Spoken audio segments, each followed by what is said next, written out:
In the twilight of the forest, an arrogant magnate ties his own son to the oldest tree in the woods. The boy, trembling and with eyes that barely distinguish shadows, feels the hot breath of jaguars approaching. "Goodbye, weakness," the father mutters as he abandons him. What the man doesn't notice is the solitary old man who observes everything from afar. His wrinkled hands hold a worn machete, his eyes shine with determination. When the jaguar's roar echoes, a battle begins between human cruelty and compassion that will change lives forever. So if you enjoy stories that touch the heart, subscribe to the channel for more moving narratives that will transform how you see the world. Now, prepare to hear a tale of redemption and faith. Mike Sullivan's trembling hands gripped the steering wheel of the pickup truck as he drove down the dusty dirt road cutting through the vast American prairie. In the back seat, his 8-year-old son, Ethan, held tightly to his white cane, his partially clouded eyes fixed on the window, trying to catch the quickly passing shadows. "Dad, where are we going?" The boy's soft voice cut through the tense silence in the vehicle. "I'm going to show you a special place, son. You've always wanted to see your grandparents' ranch, haven't you?" Mike forced a smile that the boy couldn't fully see, but certainly could sense the falseness in his voice. The truth was that Mike Sullivan, owner of the largest cattle ranch in the Montana region, was about to close the most important deal of his life. Japanese investors had shown interest in a multi-million-dollar partnership, and he couldn't let anything, not even his own son, get in the way of his plans. Since Ethan had partially lost his sight at age 3 after a devastating brain fever, Mike saw the boy as a stain on his impeccable reputation. How could he explain to the foreign partners that his heir was imperfect? How could he maintain his image as a successful and invincible man? The midday sun beat down mercilessly on the dry prairie vegetation. The dry season had arrived early that year, and the landscape reflected shades of brown and gold, interspersed with the resilient green of native grasses and scattered trees. Mike stopped the pickup in a clearing surrounded by cottonwoods and sagebrush, about 10 miles from the ranch headquarters. "We're here," he announced, getting out of the vehicle and helping Ethan do the same. The boy inhaled deeply, his other senses compensating for his visual impairment. "I smell dry earth, and there's a different sound here, Dad, like it's more empty." "It's nature, son. You always wanted to know more about it, didn't you?" Mike grabbed a thick rope he had left in the trunk, his hands sweating despite the dry air. Ethan nodded, holding his cane with one hand while the other sought his father's support. Despite his condition, the boy had striking characteristics: a quiet courage that always surprised those who knew him, a sharp intelligence that often unnerved adults, and something few knew, an extraordinary ability to communicate with animals through specific whistles his maternal grandfather had taught him before he passed away. "Sit here for a bit." Mike guided his son to a large cottonwood tree whose robust trunk offered generous shade. "I'll get water from the truck." But as Ethan leaned his back against the tree, he felt something rough wrap around his arms. Before he could react, his father had already made several loops with the rope, tying him firmly to the trunk. "Dad, what are you doing?" Panic began to creep into the boy's voice. "You'll stay here a while, Ethan." Mike's voice had lost any trace of paternal warmth. "The Japanese arrive tomorrow, and I won't let them see you." "Dad, please." Ethan struggled against the bindings, his cane falling to the dry ground. "Don't leave me here. There are animals, Dad. I hear them." Mike took a step back, avoiding looking into his son's partially clouded eyes. "Someone will find you. People pass through here all the time." It was a lie, and they both knew it. That area of the ranch was practically untouched, reserved for important guest sport hunting. "Dad!" Ethan's scream echoed through the woods, startling a flock of birds that took flight noisily. "Don't leave me. I promise I'll be quiet. I promise I won't get in the way." But Mike was already back in the pickup. The engine roared, drowning out the boy's desperate sobs. In a matter of minutes, the sound faded until it disappeared completely, leaving Ethan alone with the mysterious noises of the prairie. The silence that followed was broken only by the warm wind rustling the dry leaves and the distant call of a meadowlark. Ethan closed his eyes, a gesture more of concentration than necessity. and began to use his keen hearing to map the environment around him. To his left, branches snapped under the weight of something.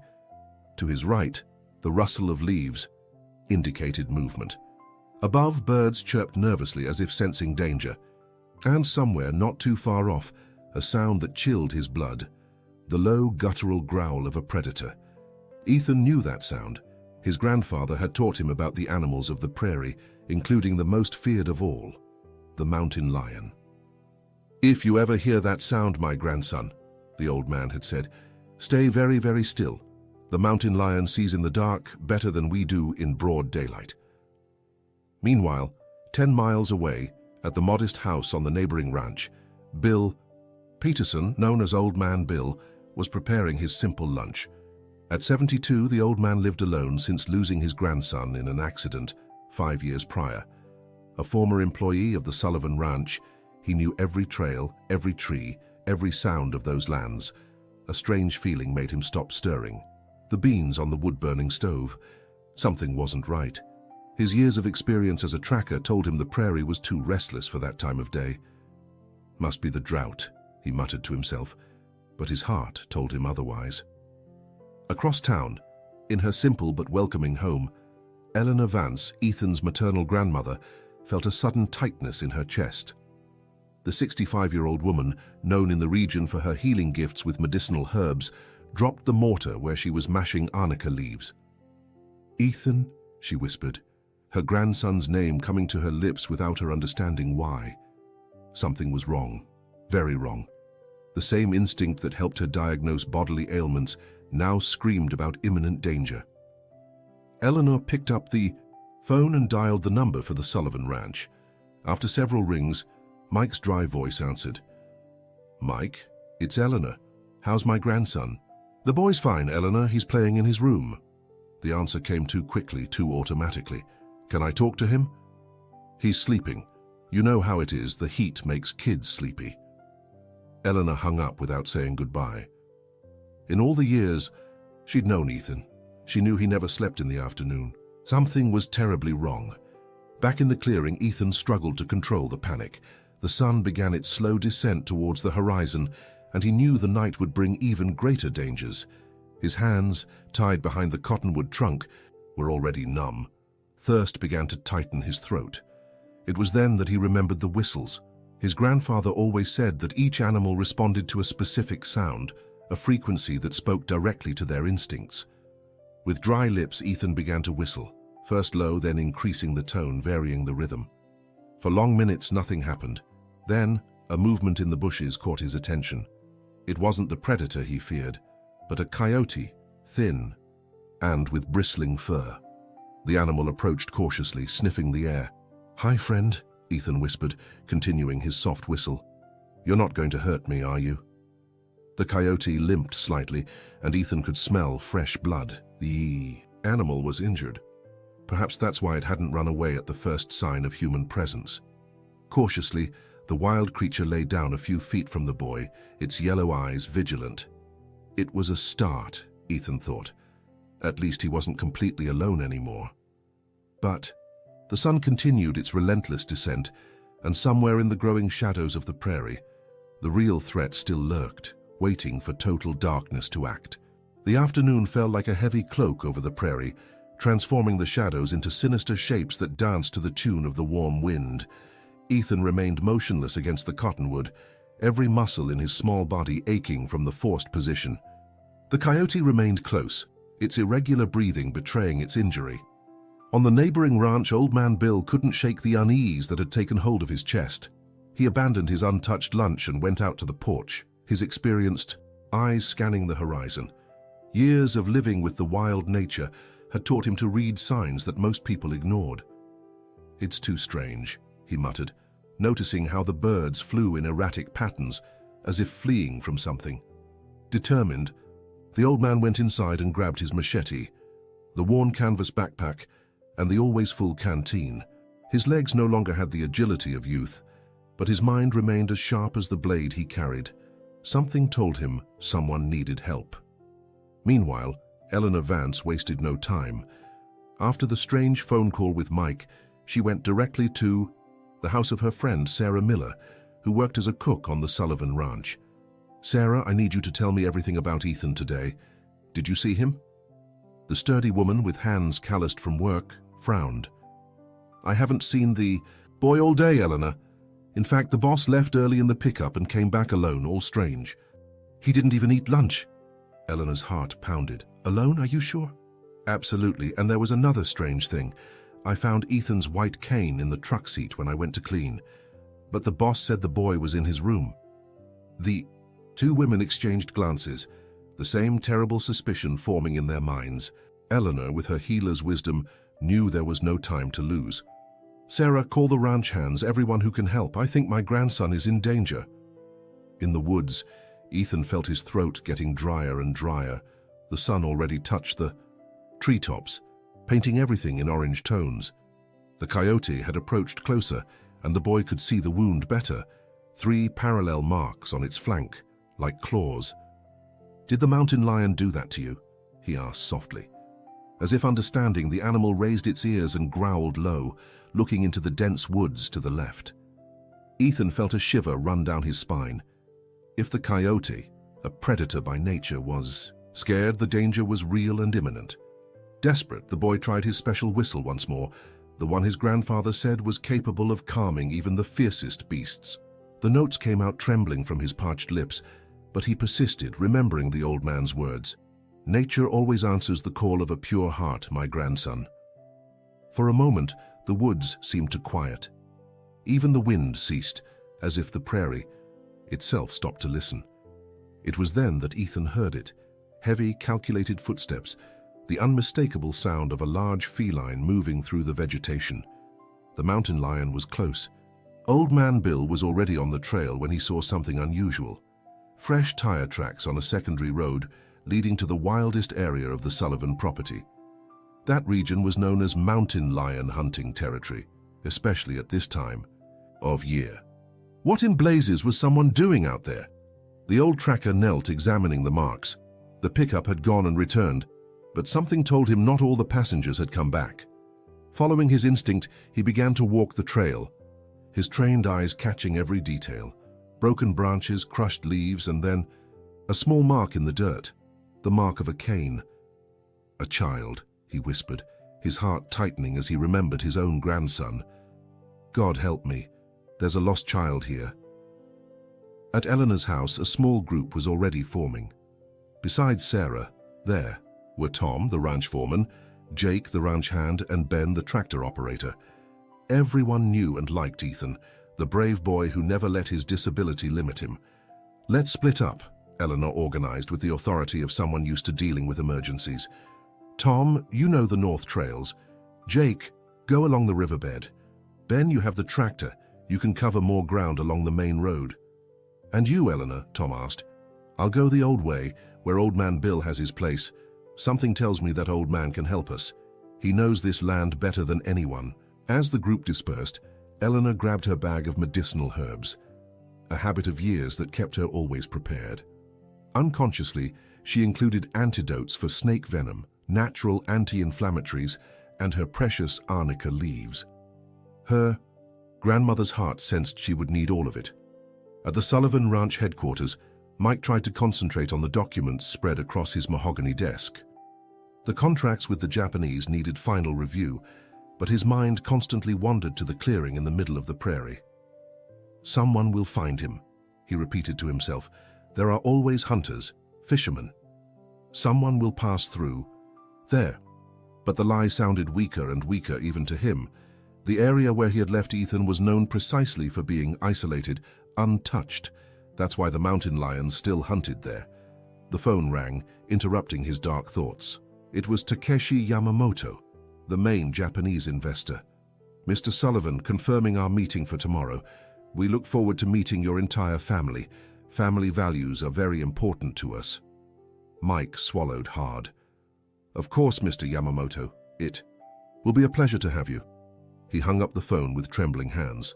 All this was for the future he tried to justify, for the empire he would build. Ethan would understand one day, if he survived. In the clearing, the situation became increasingly tense. The sun had completely disappeared, leaving only the orange glow of twilight.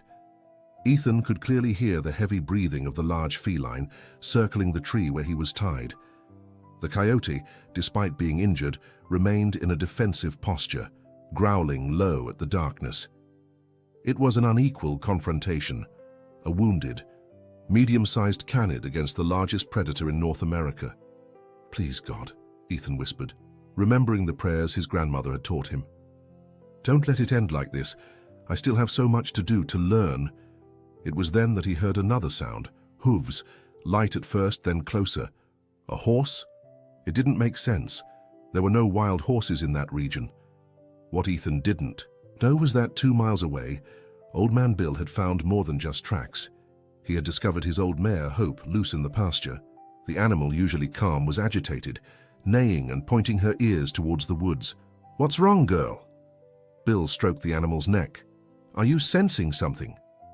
On impulse, the old man decided to ride her. His bones protested, but the urgency in his chest was greater than any physical pain. "Let's go, Hope. Show me what you're feeling." The mare set off at a determined trot, as if she knew exactly where to go. Bill, impressed, let her lead. In all his years with animals, he had learned to trust their instincts. Back in the clearing, Ethan realized something had changed. The mountain lion had stopped circling. The sudden silence was even more terrifying than the previous growls. The boy knew that, in the world of predators, silence usually preceded the attack. The coyote felt it too.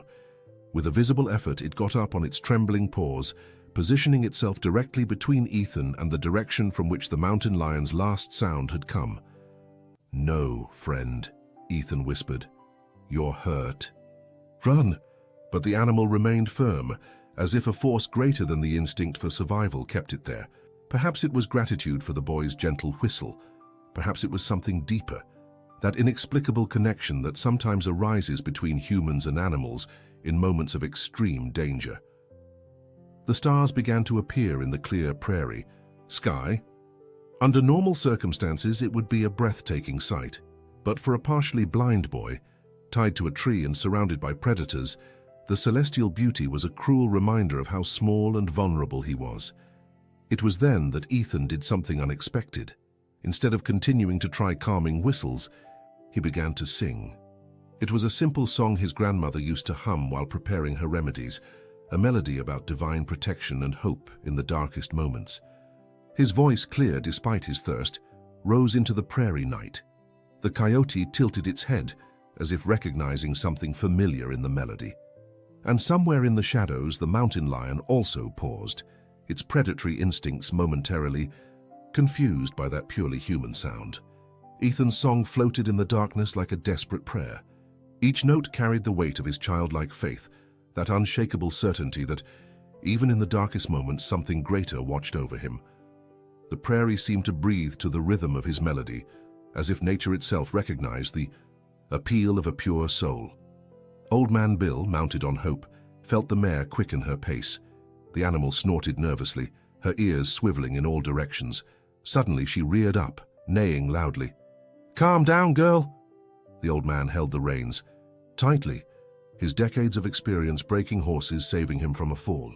It was then that he heard it, a child's voice singing in the darkness. "My God," he whispered, immediately recognizing the danger. That area was hunting territory. A child alone there was a death sentence. Eleanor arrived at Old Man Bill's place at the exact moment Tom, the foreman, found fresh tracks near the dry creek bed. They were tire marks, too deep for an empty vehicle. "Someone was carrying weight here," he muttered, following the marks with his flashlight. Jake, the ranch hand, was searching the opposite bank when his light caught something shiny on a thorny bush, fragments of fabric. Approaching, he recognized the pattern of the shirt Ethan had worn that morning. "I found something," he yelled, alerting the others. In Old Man Bill's empty house, Eleanor found signs of a hasty departure. The door open, half-eaten food on the stove. Knowing the old tracker, she knew only an emergency would make him abandon a meal. "He's already looking," she said to herself, picking up the old radio Bill kept for emergencies. "Old Man Bill, this is Eleanor. If you can hear me, answer. It's about my grandson, Static. Then the old man's hoarse voice. I'm on the Red Butte Trail, Eleanor. Found tracks near Childs. I'm heading there now. It's Ethan. My grandson disappeared. His father, I think. No need to say more. I'm getting close. I hear a child singing. Eleanor felt her legs go weak. Singing? In mountain lion territory. Either her grandson was oblivious to the danger, or he was trying to keep his courage up. We're coming your way. Tom found tracks near the creek. Jake found pieces of his clothes. Bring ropes and a first aid kit, Bill interrupted. And Eleanor, pray. There's mountain lion smell in the air. In the clearing, Ethan felt his voice failing. Thirst made every word torture, but he continued. The coyote remained on guard, its fur bristling like needles. Suddenly the animal growled louder, and Ethan heard the sound he feared, the low, guttural roar of a mountain lion. The beast emerged from the shadows like a nightmare come true. Even with limited vision, Ethan could distinguish the massive silhouette, the powerful muscles rippling under the spotted coat. The mountain lion moved with the lethal grace of a true predator, its yellow eyes fixed on the boy. The coyote, in an act of suicidal courage, lunged forward, barking fiercely. It was David against Goliath, except there was no sling or stone to level the playing field. No! Ethan screamed as the mountain lion roared, preparing to attack the injured canid. Please, no! It was then that something extraordinary happened. The hooves Ethan had heard before sounded closer, and hope burst into the clearing like an equine hurricane. Old Man Bill, clinging to her mane, pulled the reins trying to control the animal, but it wasn't necessary. The mare, moved by some ancient instinct, charged directly at the mountain lion, neighing and kicking. The feline, surprised by the unexpected attack, backed away, growling. Boy! Bill jumped off the moving mare, ignoring the protest of his arthritic knees. Hang in there! The old man ran to Ethan, his machete already in hand to cut the ropes. His fingers worked frantically, while Hope continued her deadly dance with the mountain lion, keeping the predator at bay. The coyote, Ethan murmured, worried about his makeshift protector. He's alive, Bill confirmed, cutting the last rope. But we need to get out of here. Can you walk? Ethan's legs gave out as soon as he was freed. Hours in the same position had cut off circulation. Bill didn't hesitate. He picked the boy up in his arms as if he weighed nothing, adrenaline giving him strength he hadn't had in years. Hope, come on, girl. The mare, as if understanding, gave one last kick in the mountain lion's direction and trotted back. Bill managed to mount, even carrying Ethan, positioning the boy in front of him. What about the coyote? Ethan insisted. Bill looked at the injured animal, which was now limping towards them.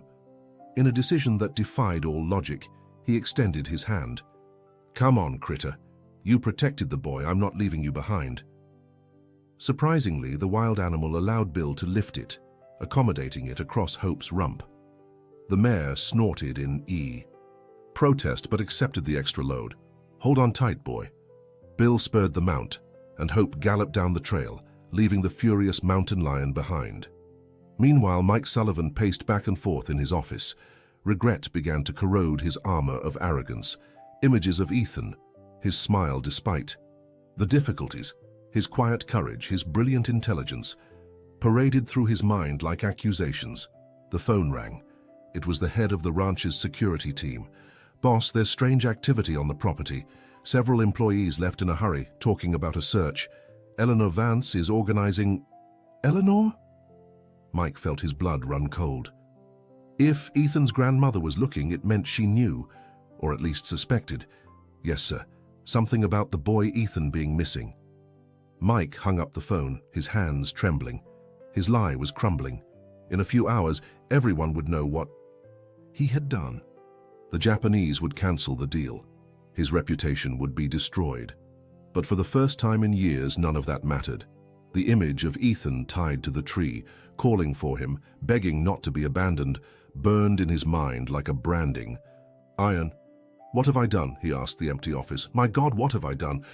Bill's ride down the dark trail was a testament to his skill as a horseman. Hope leaped over roots and dodged low branches as if she could see in the dark. Ethan, clinging to the old man, felt every jolt, but he also felt something else. Hope.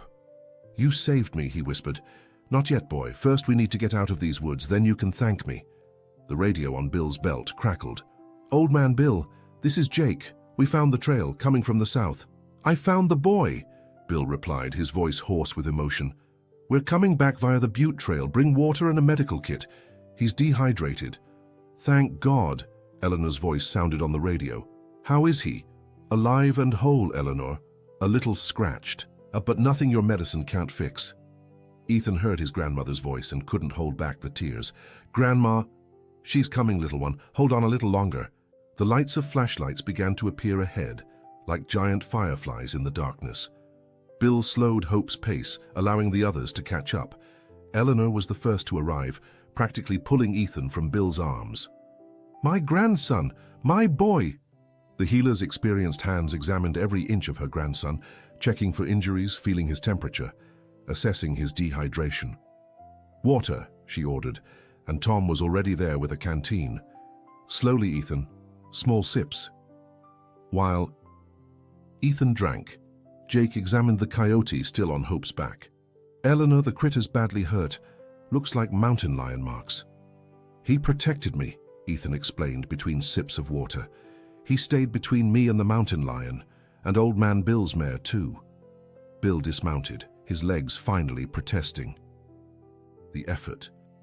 It was something to see, Eleanor. The wild critter protecting the boy, my mare facing off a mountain lion. Looks like God sent angels with 4 paws today. Eleanor nodded, applying arnica ointment to Ethan's scraped wrists. God works in mysterious ways, Bill. Uses his creatures to show that love and protection exist even in the darkest places. Grandma, Ethan held her hand. Dad, he left me there, on purpose. The silence that followed was heavy. Everyone there knew Mike Sullivan, knew his excessive ambition, but no one would have imagined he would go that far. I know, my love. Eleanor hugged her grandson, but now you're safe and your father will have to answer for what he did. Tom, who rarely showed emotion, cleared his throat. With all due respect, Eleanor, but I'm going to have a little talk with the boss myself. You don't do that to an animal, let alone a child. No, Tom. Eleanor straightened up, all the authority of her years of wisdom emanating from her small figure. Mike will answer to the law, and more importantly, he will answer to his own conscience. That weight he will carry forever. The group began to return, an unlikely procession. An old tracker, a healer, rough ranch hands, a partially blind boy, a heroic mare, and an injured coyote. Under the prairie stars, they formed a makeshift family, united by compassion and courage. The procession arrived at the Sullivan Ranch headquarters when the moon was already high in the sky. The lights of the main house shone like beacons in the darkness, but there was something sinister about that illumination, as if each lit window was an accusing eye. Mike was on the porch, his slumped silhouette betraying the weight of guilt.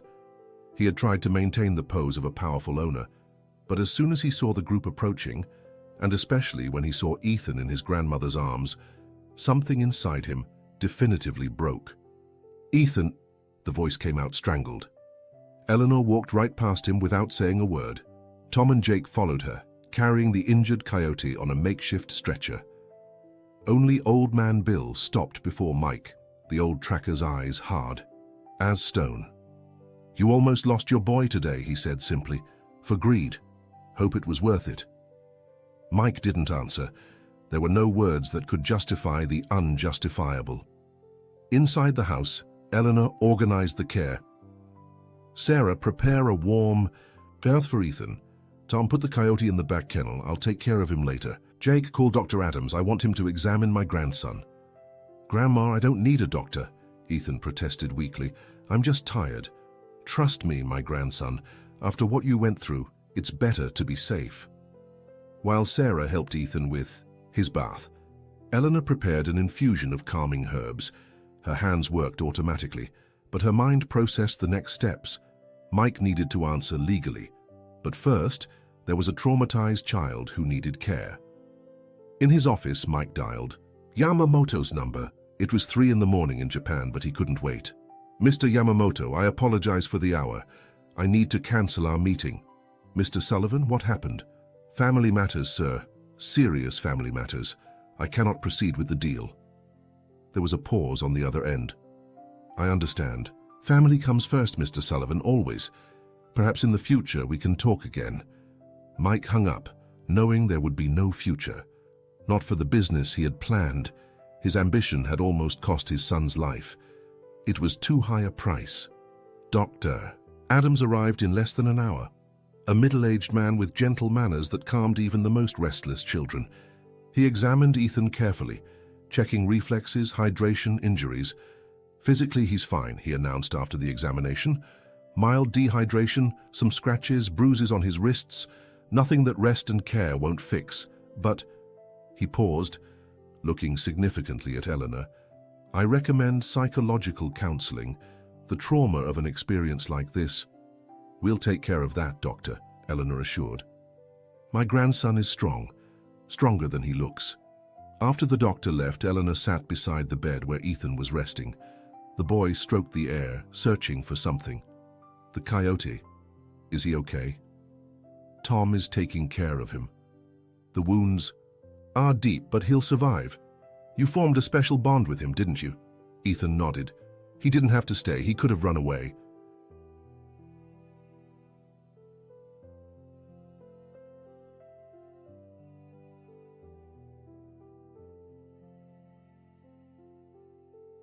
But he stayed, Grandma. Even hurt, he stayed to protect me. Sometimes, my grandson, the strongest bonds are those formed in the most difficult moments. That animal recognized something in you, perhaps the same courage he showed. Can we keep him when he heals? Eleanor smiled. A coyote isn't a pet, Ethan, but who knows, maybe he'll choose to stay nearby. Nature has its own ways. Outside the room, Mike waited. Eleanor came out, closing the door softly behind her. Eleanor, No. Her voice was pure ice. Not today, Mike, maybe not even tomorrow. You almost killed my grandson, your own son. Why? For money? For status? I panicked. The Japanese, the deal. I thought Ethan would be an obstacle. An obstacle? Eleanor had to control herself not to shout. That boy is a gift, brave, intelligent, kind, and you see him as an obstacle. Mike sank into a chair, his head in his hands. I know what I did. I don't expect forgiveness. Forgiveness doesn't come from me, it comes from him. Eleanor pointed to the room. And from justice. Tomorrow I'm going to the sheriff's office. You will answer for what you did. I know, I deserve it. Eleanor studied him for a long moment. The powerful and arrogant man was broken, reduced to the bare truth of his actions. You know what the greatest tragedy is, Mike. Ethan would have been your greatest pride. That boy has a strength you will never understand. Today, surrounded by predators, tied up and abandoned, he sang. Do you understand that? He sang. The tears finally came to Mike's eyes. Tears of regret, of late understanding, of a loss he, himself, had caused. The next morning, the story spread through the region like wildfire.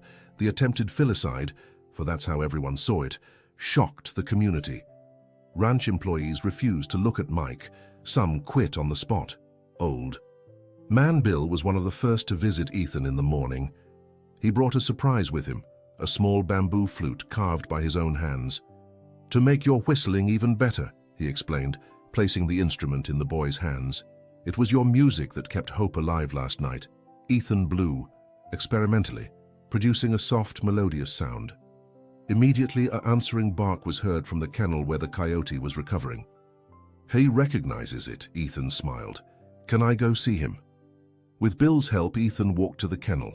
The animal, lying on clean blankets, raised its head when the boy approached. There were bandages around its body, but its yellow eyes were alert. Hi, friend. Ethan extended his hand slowly. The coyote sniffed, then gently licked the boy's fingers. Thanks for yesterday. You were very brave. Tom, who was caring for the animal, commented, Never seen anything like it, boy. A wild critter. Like this, accepting human care, only because of you. He knows we're friends now, Ethan explained with childlike simplicity. We protected each other. Eleanor appeared at the kennel door. Ethan, we need to go into town. There are legal procedures that need to be started. The boy understood. About Dad? Yes, my love, are you ready for this? Ethan thought for a moment, then nodded. If Old Man Bill can come too. And if I can bring the flute. Of course I will, Bill assured. I'm not leaving your side, little warrior. The trip to the sheriff's office was silent. Ethan, sitting between his grandmother and Old Man Bill, fingered the flute without making a sound, just feeling the smooth texture of the bamboo. In town, people already knew. Looks of compassion followed the group as they entered the sheriff's office. Sheriff Davis was a fair man who knew the Sullivan family well. He received them in his personal office.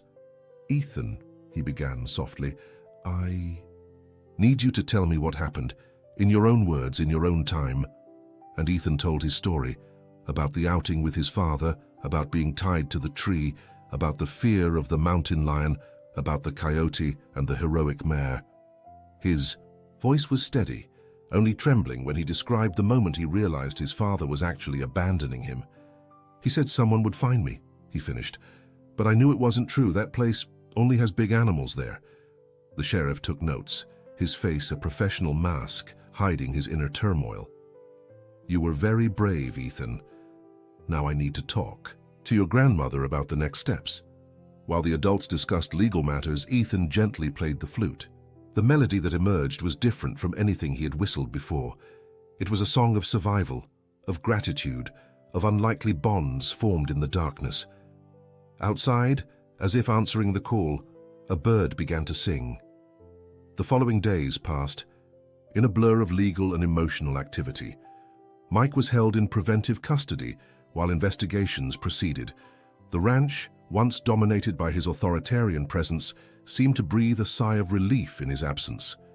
Ethan remained under his grandmother's care, dividing his time between physical recovery and visits to the coyote, who surprised everyone with its accelerated healing. The bond between the boy and the wild animal became a subject of fascination in the region.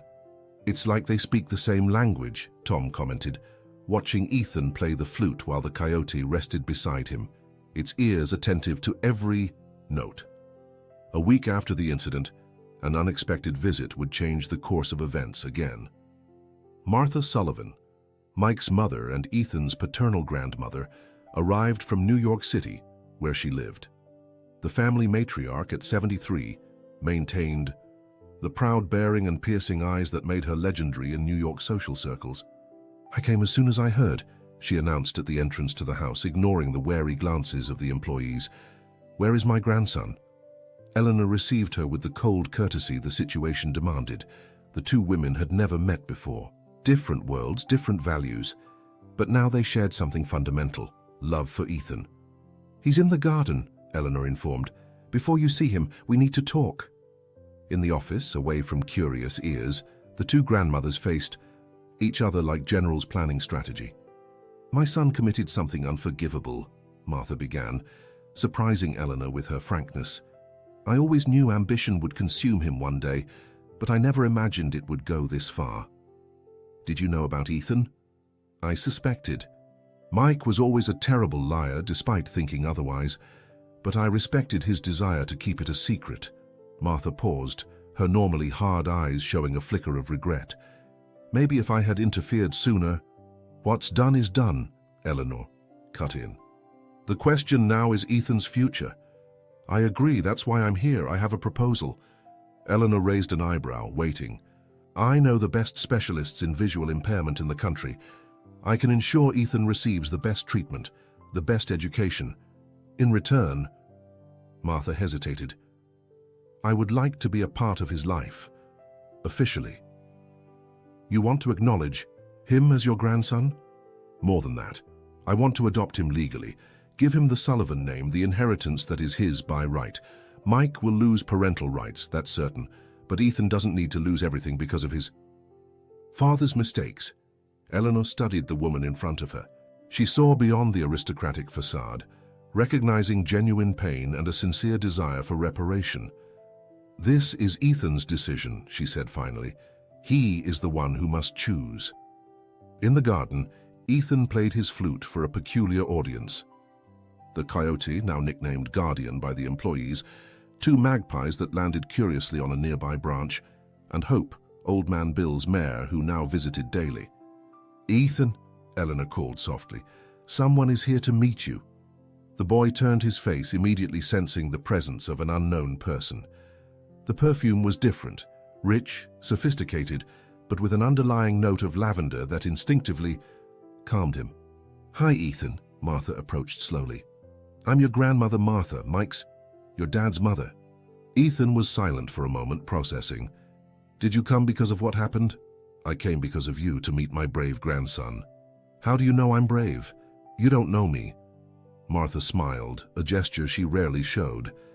"Any boy who can make friends with a wild animal and survive a night in the woods alone is more than brave. He's special." Ethan played a few notes on the flute, thoughtful. Guardian raised his head, sniffing the newcomer with suspicion. "He's deciding if he can trust you," Ethan explained. "He's good at judging people." "And what's the verdict?" After a tense moment, Guardian lay his head down again, seemingly satisfied. Ethan smiled. "He approves, but he's still cautious. Wise animal. I would be too." During the following week, Martha settled into a guest house in town, visiting Ethan daily. She brought books in Braille, specialized equipment, stories about the family the boy had never heard. "Your great-grandfather also had a special connection with animals," she said one afternoon. "He raised racehorses. They said he talked to them." "It's in the family then," Ethan smiled, stroking Guardian, who now accompanied him on short walks in the garden. Mike's trial was approaching. The prosecution had a solid case: abandonment of a minor, exposure to danger, attempted homicide. Public opinion was inflamed, but something unexpected happened during the preliminary hearing. Ethan asked to speak. "Your Honor," his young but firm voice echoed through the room, "I would like to say something about my father." The judge, Judge Miller, known for his strictness but also his humanity, granted permission. "My father did something very wrong," Ethan began. "Very wrong. I was scared, very scared, but—" He paused, gathering courage. "I don't want him to go to prison forever. I want him to learn, to understand what he did. But I also want him to be able to show that he's changed one day." The silence in the room was absolute. Mike, at the defendant's table, wept openly. "Your Honor," Ethan continued, "my grandmother Eleanor taught me about forgiveness. My grandmother Martha showed me that family can be rebuilt, and my animal friends taught me that even in darkness there is loyalty and love. If I, who was most harmed, can forgive, I think justice can also have mercy." The judge had to clear his throat before responding. "Your maturity impresses me, young Ethan. I will take your words into consideration." The sentence, when it came, was balanced. Mike would receive a reduced sentence with mandatory community service and psychological counseling. He would lose parental rights, as expected, but would have a chance to rebuild his relationship with his son in the future. Justice, the judge declared, must punish but must also enable redemption. This boy, in his childlike wisdom, reminded us of that. With the legal matter resolved, life began to take a new turn. Martha formalized the adoption, becoming Ethan's legal guardian along with Eleanor, an unusual solution that respected both sides of the family. The ranch underwent transformations. Under the joint management of Tom and Jake, with the supervision of the two grandmothers, it became a model of sustainable production. A wing was dedicated to animal-assisted therapy, where children with disabilities came to interact with the animals. Guardian, completely recovered, became the unofficial ambassador of the program. His story with Ethan inspired other children to overcome their fears and limitations. He chose to stay, Ethan explained to visitors. He could go back to the wild, but he chose to stay. Sometimes you find family in the most unexpected places. Old Man Bill became a constant presence, teaching Ethan the secrets of the prairie through sound, smell, and touch. "You don't need to see to know," he would say. "Nature speaks in many ways." 6 months later, on a clear Sunday morning, the reunited family watched Ethan give a small flute concert. The audience included the two grandmothers, Old Man Bill, Tom, Jake, Sarah, and several town residents. In the front row, exceptionally permitted, was Mike. It was his first supervised visit since the sentencing. Thin, gaunt, but with a different light in his eyes. Humility where there had once been arrogance. Ethan played the melody he had created that terrible night, but now transformed. It was no longer a lament of fear, but a song of overcoming. Guardian howled softly in harmony. Hope neighed from the paddock, and even the birds seemed to join. When the last note sounded, Ethan turned towards where he felt his father's presence. "This music tells our story," he said simply. "All of it. The fear, the courage, the forgiveness. Because in the end, Dad, that's what matters. Not what we lost, but what we choose to rebuild." Mike couldn't respond, tears preventing any words, but Ethan didn't need words. Just as he had learned to read the sounds of nature, he could now feel the genuine regret and the reborn love. "Can I hug you?" Mike finally managed to whisper. Ethan nodded, walking confidently towards the voice. The hug was long, wet with tears. Watched by everyone in respectful silence, Guardian approached, cautiously sniffing the man who had once abandoned his friend. After a moment, the animal sat beside them, as if saying, "The vigilance continues, but forgiveness is possible." 2 years passed since that terrible night on the prairie. The Sullivan Ranch, now renamed New Dawn Ranch, became a reference center for animal-assisted therapy. What began as tragedy transformed into hope for dozens of children with various disabilities. Ethan, now 10, moved through the space with the confidence of someone who knows every corner, every sound, every smell. Guardian, his loyal companion, no longer needed a leash. The two had developed a communication that transcended verbal commands. It was Saturday morning, a day for a special visit. Mike arrived for his monthly meeting with his son, part of the agreement established by the court, but this time he brought someone with him. "Ethan," Eleanor called from the porch, "your father is here, and he brought a surprise." The boy paused the music therapy session he was leading with 3 younger children, passing the leadership to Lisa, a 15-year-old volunteer he himself had trained. "Guardian, let's go," he whispered, and the coyote, now officially recognized as a therapy animal, rose gracefully. In the main garden, Mike waited. 2 years of community service and therapy had transformed the man. Arrogance had given way to genuine humility. Unchecked ambition had been replaced by nobler purposes. "Hi, Dad," Ethan greeted, extending his hand as he always did. "Hi, son, I brought someone I want you to meet." Mike guided a small girl forward. "This is Annie. She's 7 and, well, she also can't see." Ethan tilted his head, catching the child's nervous breathing. "Hi, Annie, welcome to the ranch. Are you scared?" "A little," the small voice answered. "There are a lot of different noises." "That's true, but every noise tells a story. Want me to show you?" During the next hour, Ethan guided Annie around the property, introducing her to every sound, every texture, every smell. He showed her how to identify different animals by the sound of their footsteps, how the wind tells different directions depending on the trees it passes through, how the ground changes underfoot, indicating paths. "You make it seem easy," Annie commented, already more relaxed. "It wasn't always, but I had good teachers."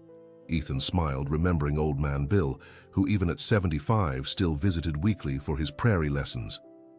Guardian, who watched everything with his golden eyes, cautiously approached Annie. The girl instinctively recoiled.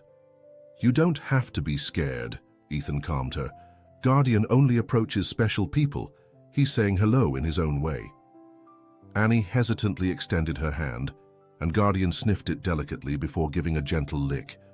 The girl laughed, the first sound of genuine joy Mike had heard from her since he met her at the orphanage. "She's an orphan," Mike explained quietly to Eleanor, who was watching the scene. "She lost her parents in an accident a year ago. When I found out she lost her sight in the same accident, well, I thought of Ethan, how he overcame everything." Eleanor studied her former son-in-law with new eyes.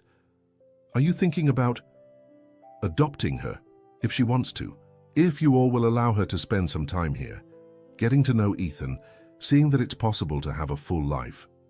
It was redemption in its purest form. The man who had abandoned his own son now wanted to welcome a child in a similar situation. At noon, the lunch table gathered an expanded and peculiar family. Martha presided at one end, Eleanor at the other. Between them, Ethan, Annie, Mike, Old Man Bill, Tom and his wife Mary, Jake with his children, and even Sarah, the cook, who refused to eat separately from the family. "Martha," Annie asked timidly, "is it true there's a beach in New York?" "Yes, dear. White sand and salty water as far as the eye can see." "I've never seen the ocean," the girl confessed. "I mean, when I could see, I never went." "Me neither," Ethan chimed in. "But Grandma Martha says you can experience the ocean in other ways, by the sound of the waves, by the smell of salt, by the feel of the sand on your feet." "Can we go someday?" Annie asked hopefully. "We can do better than that," Martha announced. "How about we spend a week at the beach house during vacation? All of us?" The murmur of approval was interrupted by a bark coming from the gate. It wasn't Guardian. He rarely barked. It was a higher-pitched sound, young. "Must be Jim with the new delivery." Tom got up. "I'll see." He returned minutes later with an intrigued expression. It wasn't a delivery, it was, "Well, you'd better come see." At the gate, a stray female dog was nursing 3 puppies. Thin, dirty, clearly abandoned, but with eyes that begged for help. "Poor thing," Eleanor approached slowly. "She must have walked for miles."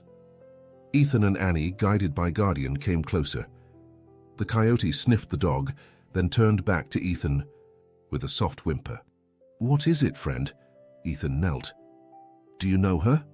To everyone's surprise, Guardian lay down beside the dog, allowing the puppies to approach him.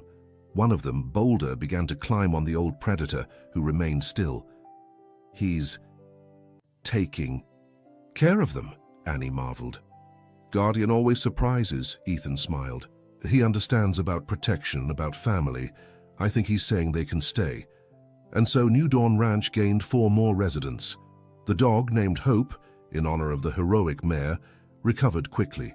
Her puppies, Faith, Love, and Courage, grew up under the unlikely tutelage of a domesticated coyote. Weeks passed. Annie flourished under the care of the extended family, her confidence growing each day. The formalization of her adoption by Mike progressed smoothly, with full support from Eleanor and Martha. "It's like we're closing a circle," Eleanor commented one afternoon, watching Ethan teach Annie to play the flute. "What began with abandonment and cruelty ends with welcoming and love." Old Man Bill, sitting beside her peeling an orange, nodded. "Nature has a way of doing that, Eleanor. Where there was a wound, a stronger scar grows. Where there was darkness, the light shines brighter." The old tracker was right. The ranch became a beacon of hope in the region. Families came from far away seeking help for their children with disabilities. Health professionals studied the methods developed there, the unique combination of animal, music, and sensory therapy. Ethan became the project's young ambassador. His talks at schools, always accompanied by Guardian, inspired children and adults. He spoke about overcoming difficulties without romanticizing them, about forgiveness without forgetting, justice about family beyond blood ties. In one of these talks at the local school, a teacher asked, "Ethan, if you could change something about that night on the prairie, what would it be?" The boy thought for a long time, his hand stroking Guardian. "Nothing," he finally answered. "If I changed something, maybe I wouldn't have met Guardian. I wouldn't have discovered my strength. Annie wouldn't have found a family. The ranch wouldn't exist. Sometimes, teacher, the worst nights produce the best dawns." The simple wisdom of a child who had learned too early about cruelty, but had chosen the path of love. On the 3rd anniversary of the incident, a special celebration was organized. It wasn't a commemoration of the trauma, but of the rebirth that had emerged from it. Families helped by the ranch came from everywhere. Authorities, doctors, therapists. Everyone wanted to witness the miracle born from tragedy. Mike, now co-director of the city's juvenile rehabilitation center, spoke briefly. 3 years ago, I was a man lost in his own arrogance. Today, thanks to the forgiveness of a boy and the love of a community, I have found purpose. May our story serve as a warning and hope. It's never too late for redemption. Martha, president of the ranch's board, announced the expansion. Thanks to generous donations, we will be able to serve twice as many children next year, and it all started with a boy, a coyote, and the belief that love overcomes fear. Eleanor, now nationally recognized for her work integrating traditional medicine and modern therapies, remained simple. We just did what our hearts told us. We took care of each other. That's how it should always be. In the afternoon, as the sun set painting the prairie gold, Ethan and Annie sat under the same cottonwood tree where it had all begun. Guardian rested between them, Hope's puppies, playing around. "Ethan," Annie asked, "do you think everyone can be saved?" "I don't know if everyone can be saved," he answered thoughtfully, "but I know everyone deserves a chance to try. That's what I learned that night. Even in the deepest darkness, there's always a light. Sometimes it comes from where we least expect it." A soft whistle cut through the air. Ethan smiled, recognizing the call. Old Man Bill approached, Hope, the mare, now retired, following him faithfully. "Time for a lesson, kids," the old man announced. "Today we're going to learn about the constellations. We don't need to see the stars to know their stories." As Bill talked about ancestral navigation, about how the ancients guided themselves by sounds and sensations, Ethan reflected on his own journey. From that night of terror, a family had been born. From abandonment, welcoming had arisen. From darkness, light. Guardian raised his head, sniffing the wind. His wild instincts remained sharp, always alert to protect his boy. But now he also protected Annie, the other visitors to the ranch, an entire community that had learned that the strongest bonds are not always the most obvious. "You know," Ethan whispered to Annie while Bill continued his lesson, "sometimes I think everything happened exactly as it should have. Every person, every animal, every moment, all part of a bigger plan." "A plan by whom?" Annie asked. Ethan smiled, remembering Grandmother Eleanor's words about faith and providence. "By someone who knows how to turn our worst moments into blessings in disguise, who uses even our failures to create something beautiful." The sun disappeared below the horizon, but no one moved. Under the starry mantle of the prairie, surrounded by love and protected by the unlikely loyalty between species,